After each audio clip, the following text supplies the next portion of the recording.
14, que diz assim: Jesus, porém, disse: deixai os pequenos e não os estorvei e vim a mim, porque custai é o reino dos céus. Amém? A igreja poder sentar.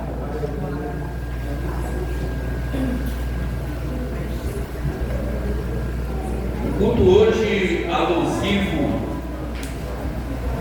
celebrando a vida, o qual as crianças, ela representa o início de tudo para depois dar a continuidade ao projeto de Deus. Por que foi que Jesus ele chega para os discípulos e ele diz: deixai-vos vir a mim os pequeninos, porque tu estás no reino do céu? Porque aquele que não se tornar como uma criança jamais pode chegar ao reino dos céus.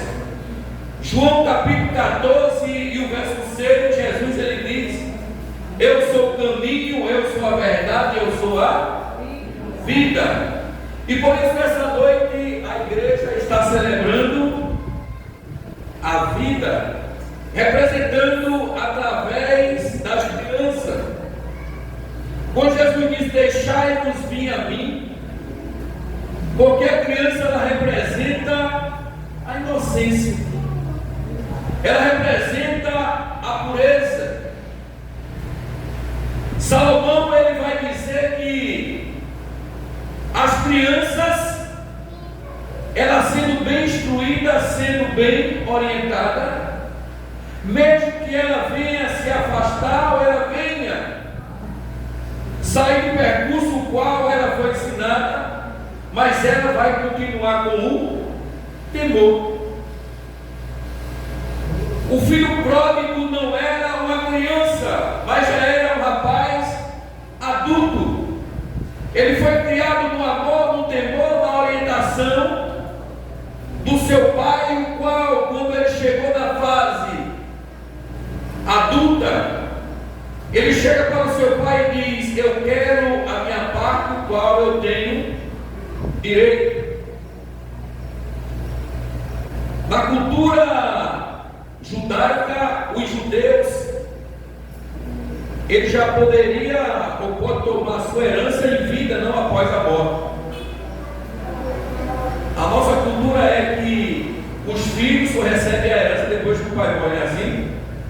Mas na cultura judaica, os filhos já podem receber a herança em vida. E aquele jovem, ele chegou para o seu pai e disse: eu quero receber a minha parte, eu tenho direito. E o pai ali me deu a parte qual ele queria. Ele pegou sua parte e a Bíblia diz que ele foi conhecer o desconhecido, que para ele era novidade. Aí ele pegou sua parte, o qual ele chegou, muitas bebidas, muitas farras, muitas amizades, muita prostituição. Ele ali teve o direito de conhecer e usufruir tanto quanto ele tinha curiosidade. Mas a Bíblia diz que chegou um determinado momento que todos os seus ganhos, todo o seu recurso agora se acabou. Você quer conhecer o seu verdadeiro amigo? Quando o seu recurso se acaba. Não é assim? E a Bíblia vai dizer que quando se acaba o recurso daquele rapaz, daquele moço, todos os amigos agora se afastam. Porque infelizmente vivemos numa cultura no qual você só é valorizado, você só é reconhecido, você só é visto pelo que você tem, não pelo que você é. Mas o meu Deus e o teu Deus é aquele que nos conhece, não pelo que a gente tem, mas pelo que a gente é, porque Ele conhece o nosso íntimo, o nosso interior, o nosso oculto. E quando todos os recursos se acabam, aquele moço agora começa a se lembrar da casa do pai. Aquele que sabe instruir o seu filho, sabe instruir a criança. Eu me lembro, ainda quando eu tinha 7, 8 anos de idade, quando meu pai levava, que eu ia para a igreja, eu me lembro ainda, tenho lembrança. O filho dele devia se afastar, mas ele vai ficar no temor do Senhor. E aquele moço, quando chegou numa fase que a vida dele se tornou agora miserável, ele agora chegou numa situação de miserável. Ele agora não tinha nem mais o que comer.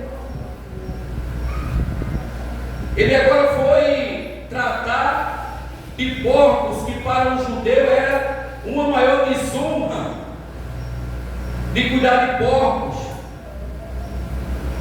E quando ele pediu para cuidar de porcos, não para trabalhar, mas sim para que pudesse pegar a comida do porco e se alimentar, porque não tinha nem com que se alimentar. E ele agora cai em si e começa a se lembrar da casa do pai. Começa a se lembrar agora da sua família. Começa a se lembrar agora do seu convívio, o qual ele deixou. Ele agora começa a se lembrar que era feliz e não sabia. E a lembrança agora chega para ele, e ele, falando consigo mesmo, dizendo: os trabalhadores do meu pai vivem melhor do que a situação com a qual eu me encontro. E ele agora toma a decisão de voltar para a casa do pai. E como a igreja conhece, quando ele volta para o pai, ele é recebido de bom agrado. O pai pensava que ele tinha morrido, mas ele estava vivo. E ali ele, Paulo, recebeu do pai que ele jamais esperava. Ele pensou que o pai iria lhe tratar ou receber, queria que o pai recebesse ele como um dos seus trabalhadores, dos seus criados, dos seus empregados. Mas não, o seu pai, aleluia, recebeu ele como filho. Como filho. Sabemos que os filhos, nossos filhos, eu terei que errar, falhar, pecar, mas o nosso dever é corrigir. Por isso que a Bíblia diz: olha, ensina o teu filho no caminho que se deve andar. Porque lá na frente, que ele vier tropeçar, ele jamais vai se esquecer da orientação o qual os seus pais, aleluia, orientou para ele. E nesse texto de Mateus 19:14, Jesus ele deixa bem claro: olha, deixa-me a mim, porque tais é o reino dos céus. Mas tem um texto do qual eu gosto muito, quando a gente fala de criação, como se deve criar um filho.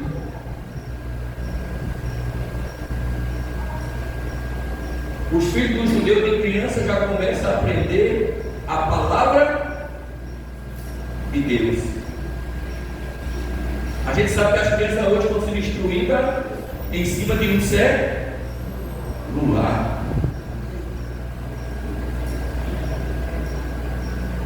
Eu tenho que ser bem errado. A criança que está sendo instruída em cima do celular, você pode ensinar 1000 coisas ele agora. Vai poder pegar o celular, tudo vai ser e manchar.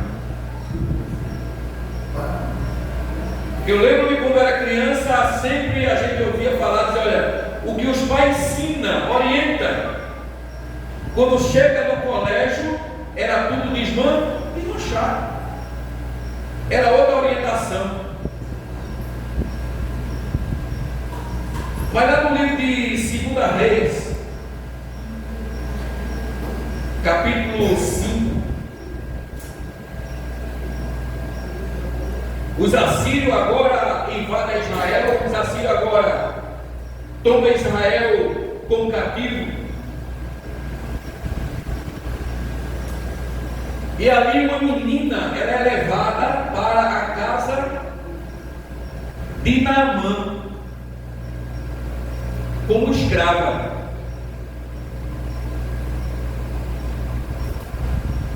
A partir do versículo 2, 5:2.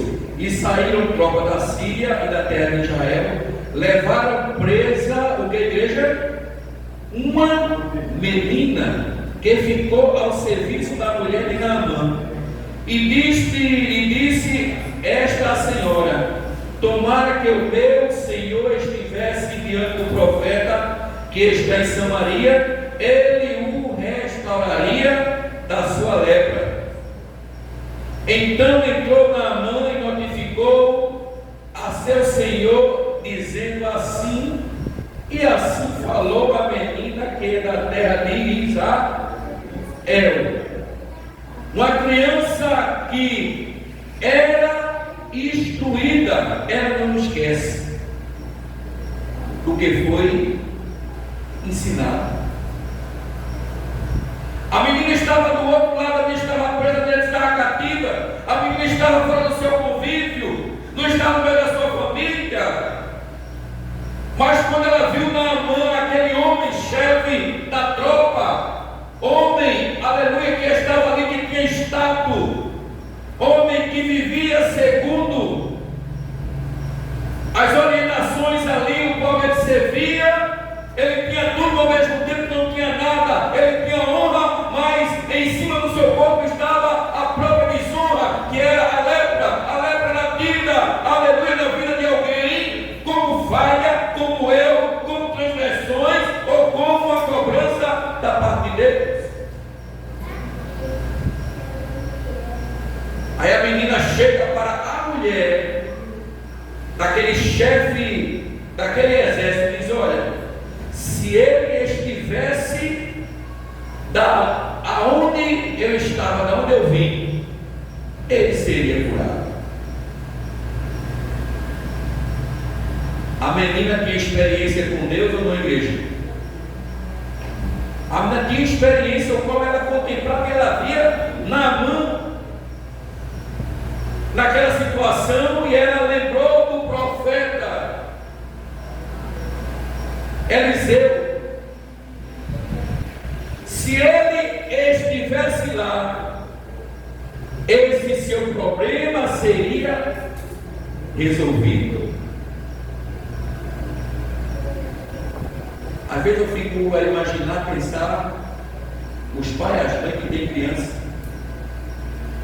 às vezes esquece que pense os meninos e as meninas que gostam de gravar e de guardar as coisas que a gente fala, não é assim? Às vezes a gente tem que ter cuidado com o que a gente está falando junto das crianças. Ela escuta, ela guarda e ela não esquece. A gente, por já ter computado muitas coisas na mentalidade, às vezes a gente esquece, mas a criança não. E muitas vezes a gente tem falado ou falar alguma coisa, e a criança lá na frente vai dizer o que você falou. Às vezes temos que ter cuidado com o que está falando junto das crianças, porque quando Jesus disse: vinde a mim, deixa ela vir a mim, aleluia, porque a criança ela não fala não com maldade, mas porque ela vive na lei da inocência. A criança com ela não tem maldade. Jesus está trazendo aqui, aleluia, falando de pureza, de inocência, quando ele deixa vir minhas criancinhas, porque tais são o reino do céu. É o que o Senhor está falando para mim e para você nesta noite. O meu coração, o teu coração, a minha vida e a tua vida tem que ter pureza, não pode ter maldade. Aleluia. Veja só a inocência dessa menina. Veja só, o exército levou ela prisioneira, levou ela escrava, levou ela cativa. Aquela menina tinha tudo para ter maldade na sua vida, no seu coração, e estar contente e alegre pela situação daquele homem, mas ela não demonstrou maldade. Ela disse: olha, se ele estivesse lá, da onde eu vi, ele seria curado. Veja a inocência de uma criança. A criança jamais quer ver alguém sofrer. Jamais quer ver alguém numa situação difícil, de enfermidade. E naqueles tempos antigos, uma enfermidade o qual tomava a pessoa, e a pessoa tinha que ser rejeitada. Naamã aqui não foi rejeitado por conta de ele ser de outra nacionalidade. Ele fosse da descendência judaica, ele seria excluído da sociedade. O judeu, quando alguém era tomado por lepra, tinha uma cidade que ficava isolada, ou ia para a caverna, não poderia estar no convívio da sociedade, porque simbolizava que ele estava pecado e Deus tinha o ferido, tinha o tocado com aquela enfermidade, qual não tinha uma cura.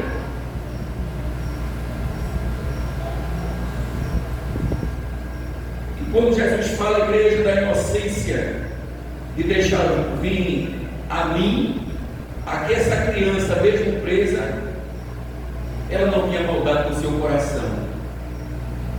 Ela estava vivendo ainda a inocência, mas ela estava transmitindo, ela estava trazendo o legado da sua família, dos seus pais. Aqui não fala dos pais dessa menina, mas essa menina aqui está falando do que ela foi orientada, ao que ela contemplou e que ela viu. Ela disse: olha, se esse tivesse lá, se eu tivesse lá, da onde eu vim, ele seria curado. Ensina os teus filhos no caminho que se deve andar, porque o meu filho e os teus filhos podem ser para a nossa honra, mas também podem ser para a nossa desonra. Não é assim, igreja? É. Todos os erros que os filhos cometem, na maioria das vezes, as pessoas colocam quem? Os pais. E na maioria das vezes, 90% dos erros dos filhos, a culpa é dos pais. Porque amor, carinho não é encobrir erro. Amor e carinho é corrigir os erros. Aleluia. É o que diz a palavra do Senhor no livro de Hebreus 12. Deus corrige a todos quanto Ele ama. E se Deus nos corrige, se Deus cobra de nós, o padrão do Deus é Deus, da mesma forma temos que ser cada um de nós. Aí às vezes os pais pensam que transmitir amor, transmitir carinho, é estar passando, maquiando os erros dos filhos. Não. Corrige, cobra, porque lá na frente ele vai te agradecer. Amém, igreja? Amém. Aí essa menina aqui era escrava, foi levada, segundo Reis, capítulo 5. Depois você em casa pode se alimentar um pouco dessa palavra. E uma criança que foi bem orientada, essa criança, o seu filho, vai ser uma bênção para você, para os seus pais. Vocês já pararam para imaginar? Essa menina disse para o capitão do exército: disse, olha, se tu estiver na minha terra, vai ser curado. Aquele homem tomou para si aquela palavra, mandou carta para o profeta, ele foi até lá, ele recebeu a cura da parte do Senhor. Quem se lembra aqui qual foi a cura que Naamã recebeu da parte de Deus? A cura da lepra. E ele mergulhou quantas vezes? 7 vezes. Ele queria mergulhar 7 vezes? Às vezes precisamos mergulhar 7 vezes para ser curado da lepra. Não é isso? A lepra tem vários significados. Pode ser a lepra da desobediência, a lepra da arrogância, a lepra da soberba. E às vezes precisamos mergulhar.